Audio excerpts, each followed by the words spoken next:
Good morning, my friends.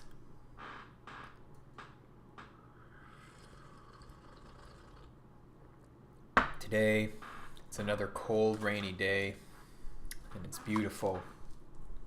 Something that I'm not usually used to, especially after this long and brutal summer, of which you already know much about. As you can see, I have some more chocolate sins from work today, which I plan to eat during this video. So, I actually have a few suggestions, actually two of which are basically covering the same topic. So I'm gonna try to hit two birds with one stone. One of them was talking about man's capacity for evil, and the other one was simply just sick fucks. So, I can kind of like tie those together a little bit here. To me, when talking about evil, I'm very much a strong believer in the fact that good and evil are only existent within the human capacity. They only exist within our human world. Good and evil can only happen due to human action. Everything else that happens in the world or in the universe, therefore, is circumstantial, unless there are alien civilizations that have the same intelligence and the same, potential for good and evil as humans do. In that case, they have their own sort of things to deal with. But if we are to just sort of look at things from our own world, let's focus on just Earth at the moment, since we haven't really explored the universe at all in any sense of the form. We can basically say that all good and evil derive directly from humans. Everything else is just circumstantial. It's just happening. There's nothing really good or evil about it. If you want to look at it into the religious sense, the Adam and Eve story where they ate from the tree of good and evil, right? People like to assume that it's, they have the knowledge of evil and that's why they now can pursue evil. But the thing is that they took it from good and evil. It was these two things that they created or that were a part of them now. And now there is no such thing as just simply existing. Now there has to be this sense of doing good and then doing evil.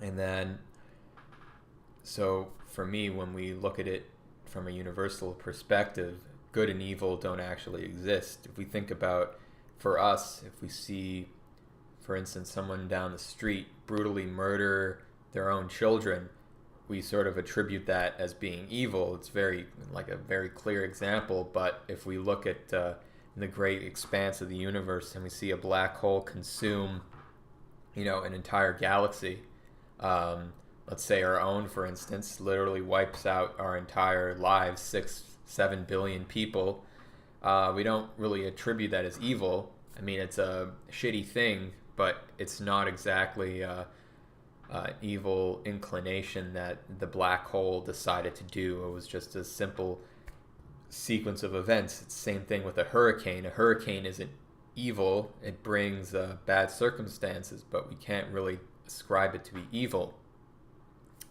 Now, having said that, we can sort of see how evil basically only exists due to the fact that we have a knowledge to do good. And I think that's a very important thing when talking about these things.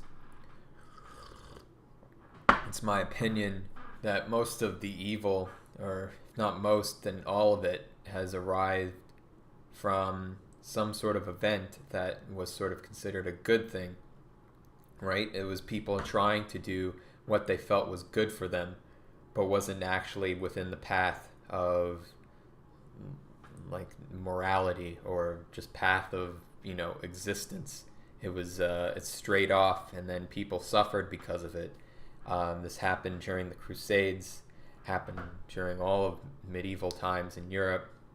You have someone like Jesus, who's very good guy, There's not much to say about him that was evil, but then you see all the events that have happened since his existence and how much evil that has happened. And it's the same thing with Islam, Muhammad, same thing with Judaism, same thing with most religions. There's some sense of evil that happens. The only religion that's actually sort of managed to not have as much evil, even though there's still some, like, questionable things, is Buddhism. Buddhism was, a religion that, in a lot of its doctrines and philosophy, is believing in the expulsion of having good and evil, because good and evil is a divisive human construct. It's not something that we should feel that we need to do. We shouldn't feel the need to constantly point our fingers and say that's evil and this is good. We need to do something good because something here is evil. Both of those things are sort of feeding into each other all the time. And to me, in order to actually avoid these things, avoid this up and down sort of phenomenon, is to go sort of into a middle path. It's to go into a path where there is no sort of extreme radical event going on that you're creating. It's a little bit complicated to explain because it's a very I find it's a very spiritual and reflective thing to think about a lot, and it takes a long time to realize, and I think it's a hard thing to express through words. And I think people who, if I'm going into the subject of sickos, sick fucks, someone told me to do, I will say that they have an inclination to want to, they have a certain desire, they have a pleasure that comes from it, and that pleasure is, in a sense, it's a good, right? It's not an evil thing. They're not trying to make themselves feel bad. They're trying to alleviate a symptom of something that's already bad that's happening in their lives with something that's good, that something will make them feel good. This happens with a lot of serial killers. A lot of serial killers actually have sexual inclination to do what they do. It's, a very sadistic thing, but it brings them some sense of pleasure. And ironically, that is an inherent good because it makes them feel good. It doesn't matter if the actions thereof are bad. It's at the end of the day, they're feeling good about themselves. They feel like, oh yes, I feel good. I feel like I've satisfied this desire of mine, so to speak. And that's, I think, the main problem with looking at things like good and evil, is that good and evil are very divisive, and whatever you think is good isn't universally good for everyone. It's only good for a few amount of people. It's only, people think that we need to do what's good in the world. I think we need to do what's just circumstantial. We need to do what brings us satisfaction in the highest sense. And that's a very difficult thing to describe, and I think that's basically why philosophy and all this other stuff has failed at explaining this to people, or coming up with a concrete, rational, doctrine that explains what is good and what is evil, because it's very difficult for us to understand, because the actual good in the universe is beyond the construct of good and evil, which is a very, it's kind of like a snake eating its own tail at this point. So